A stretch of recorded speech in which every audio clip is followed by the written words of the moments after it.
Sebelum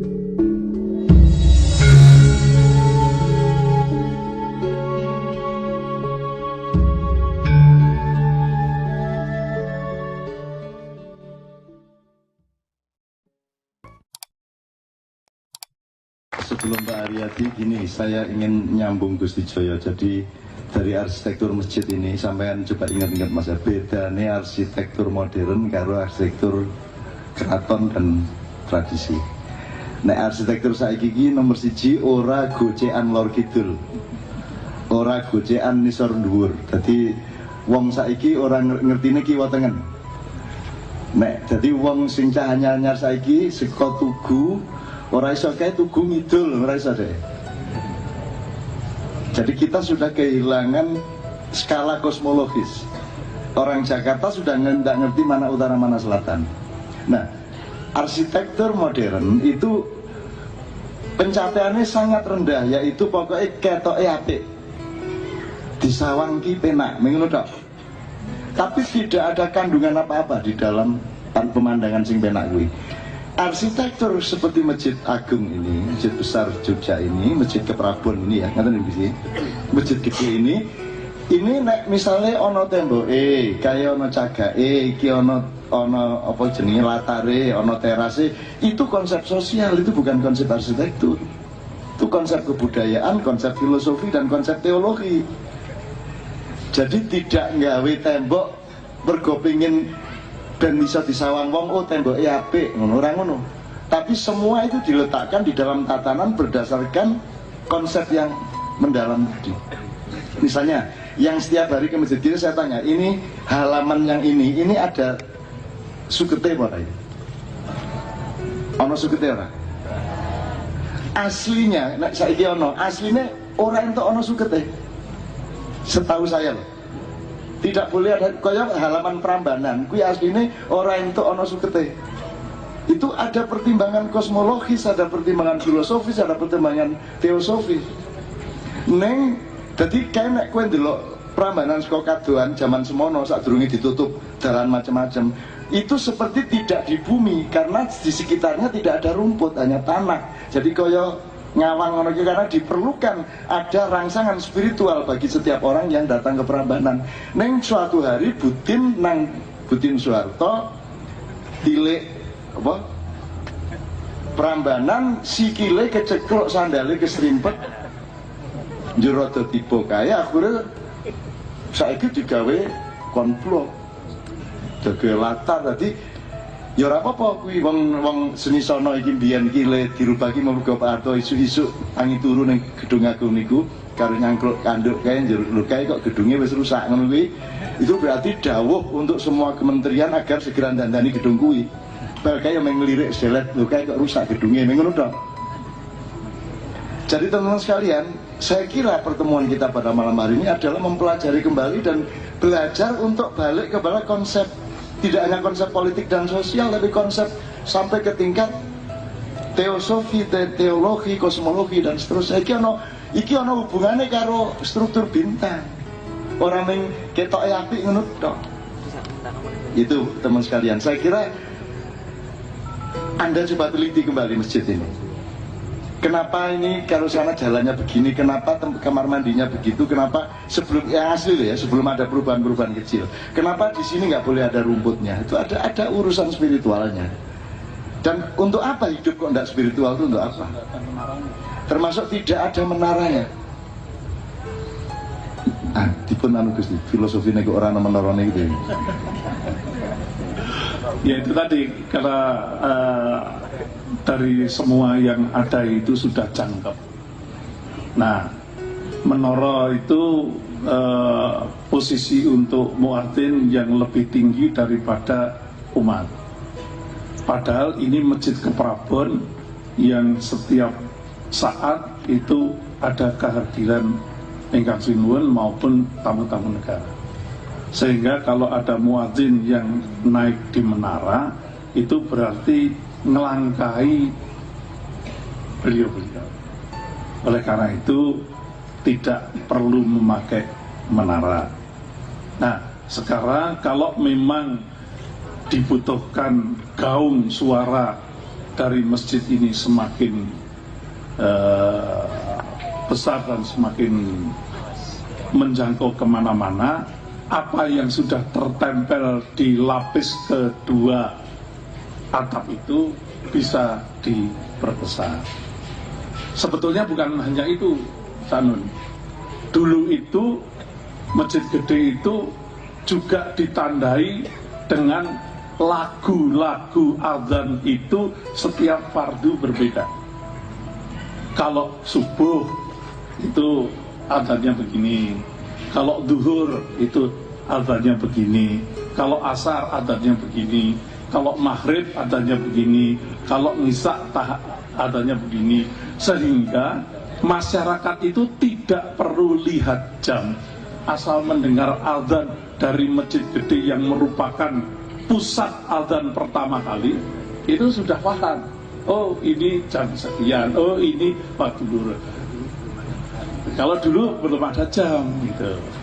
Dan dulu itu azan Masjid Gede itu mesti menjadi pancer panutan dari masjid-masjid yang lain. Sebelum Masjid Gede azan, belum ada masjid yang lain azan. Tapi sekarang ya itu tadi malah sok disiin. Nah itu suasana modern itu juga sudah masuk ke dalam dunia masjid dengan memanfaatkan sound system sehingga berani mendahului daripada imamnya. Nah itu benar atau tidak walau alam lah. Semoga. Oke teman-teman sekalian, dulu di kampung sini kan Kauman, sekonone Noto Prajan. Di Noto Prajan itu ada ciri kalau terdengar suara Pak itu berarti ini ada layatan nih. Soalnya sing ngomongke meski Pak kui, nek ono krungu suarane Pak kae, iki berarti ono sing lelayu, ya ono sing dibundut Pak Damanhuri jenenge. Suatu hari ono pengumuman kematian kok dudu suarane Pak Damanhuri, berarti sing dijupuk Pak Damanhuri. Kira-kira ngono masyarakate gitu. Kuwi ono kuwi diapalke karo Cah Noto Prajan ning mburi iki. Suronatan. Nggih. Nah, itu dinamika romantikanya dengan apa namanya dunia pengumuman. Wah itu kalau sekarang bisa dilacak lagi Isti ya. Bisa dilacak menenak adzan subuh piye, po dandang gula, po pucung, po nek duhur piye gitu kan. Saya itu sangat senang adzan dengan lagu Jawa, sangat senang sekali. Dan saya kira itu istimewa di surga nanti insya Allah pinilih minggu singkon adzan kira wong Jawa wae lah. Baru tenggerantes piye ngono lho. Terus sedikit sebelum saya mohon kepada Bapak Wali Kota. Ini tadi saya cuma meneruskan bahwa pintu ini harus kita buka. Gusti Jawa tadi ngendika mengenai sedulur papat limo pancer. Ini sekedar analog-analog kecil. Jadi kalau kita itu hidup itu diurus beneran hubungannya sama siapa, dan jadi kowe karo Gusti Allah hubungannya cetok, karo malaikat hubungannya cetok, karo apa wae kudu cetok hubungannya, karo suket hubunganmu piye, karo wit-witan piye, karo udan piye, karo segara piye kudu cetok. Nah wong modern iki tidak punya hubungan apapun kecuali yang dia berkepentingan terhadapnya, kan itu kan. Nah maka kita pasti hancur. Mergo wong modern tidak membangun kehidupan dengan cantolan-cantolan yang lengkap. Dia hanya punya cantolan, yaitu satu cantolan, yaitu kepentingan kita. Begitu kepentingan itu kemudian tidak bisa dijangkaunya, dia pasti ambruk. Nah, sedulur papat limo pancer itu kan tinggal dipelajari itu. Orang ruwet-ruwet lah rumangsamu. Wes ngene wes, hubunganmu karo banyu ketuban apa? Kuwi jenenge Kakang Kawah. Terus bar kuwi lahir karo sapa kowe? Karo Adi Ari-ari. Bar kuwi getihmu kuwi jenenge apa? Bar kuwi puser dadi papat kuwi. Ya itu kalau mikro. Terus jarene Kanjeng Nabi, jarene Gusti Allah, kowe iki lak malaikat papat kancamu ki. Bahkan hakikat dan eksistensi hidupmu. Dadi kowe kudu ngerti Jibrilmu. Bendina ki wong kowe karo papat kabeh kuwi kok Kowe kudu mangerteni Mikaelmu, kowe kudu mangerteni Israfilmu, kowe ya wis dienteni Israilmu. Kowe kudu cetha hubungannya karo ekonomi kita apa, hubungannya karo anak kita apa, sama rumah tangga kita apa. Kalau itu tidak cetha, maka kita hanya hidup di dalam awang uwong yang kita tidak memahaminya. Jadi kita nanti kaya ya kita tidak ngerti, miskin ya tidak ngerti, kita mengalami apa saja semua tanpa ilmu dan pengertian. Wong saiki kue ora ngerti nek adzan saka menara-menara kuwi janjane kuwi nyicil ngurangi dosane Hitler. Kuwi ora ngerti hubungane kowe. Wah, iku bingung apa hubungane cak lho. Sing gawe sound system toa kuwi idene Hitler biyen. Untuk mobilisasi Deutsche über alles itu, terus Hitler itu kan perintis kapal selam, itu dia yang juga pertama. Tank itu pertama Jerman. Nah, toa kuwi sing horen kuwi Hitler kuwi. Dadi saya masjid gawe kuwi dosane Hitler dikurangi. Bar kuwi jari ae Hitler. Ono ceritane. Nek ora diselidiki kono, diseliti. Itu loh.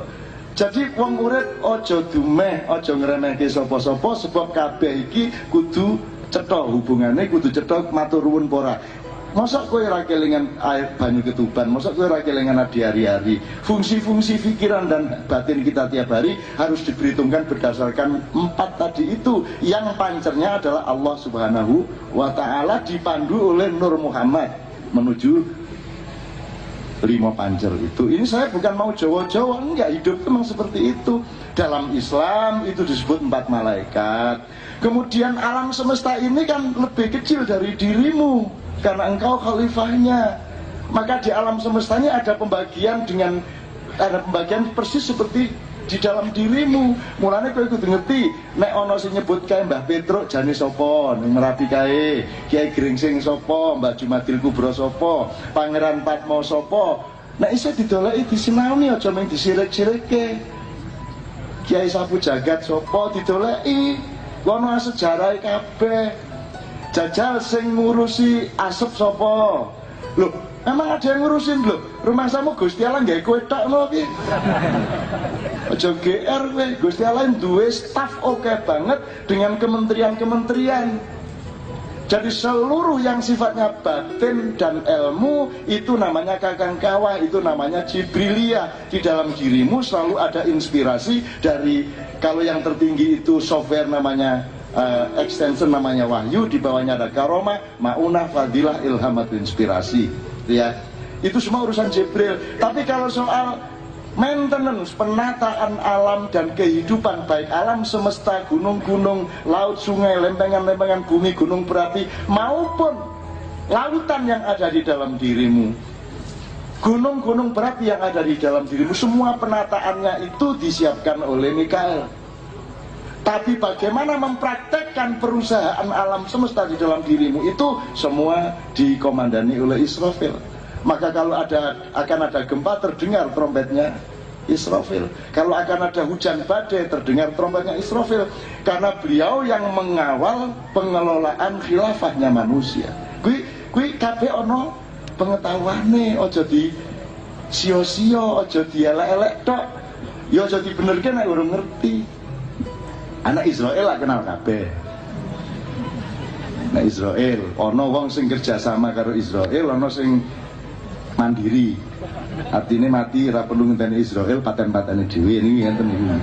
Oke, saya tidak akan memperpanjang ini, tapi saya kira tidak ada bedanya Jawa, Islam, Barat apa semua kalau manusianya menemukan analog dan titik-titik temu keilmuan yang sebenarnya luar biasa. Itulah yang hilang dari bangsa kita sekarang. Kita sekarang hanya kenal 2014 siapa yang akan mencalonkan diri. Dan kita gampang kagum, menteri yang naik ojek sudah cukup untuk kita calonkan jadi RI nomor 1. Jadi wong kudune kan wong Jawa ojo gumunan, ojo kagetan. Saiki gumunan banget. Dipimpin tukul iki lho iso. Kon ngene, kon bengok coba kuwi. Kuwi bangsamu kuwi cipret saiki iso. Wis gatul, bangsa gatul. kudune Garuda yang agung, yang besar, yang dahsyat, dan kita semua sedang membangun Garuda itu. Dari wilayah ini, dari wilayah Jogja akan muncul burung Garuda baru yang akan melanglang buana. Rakyatku semuanya. Saya Gusti Indonesia saya misal kita tani menek boten kene atine do minder-minder kabeh. Ngono gayane RR 1.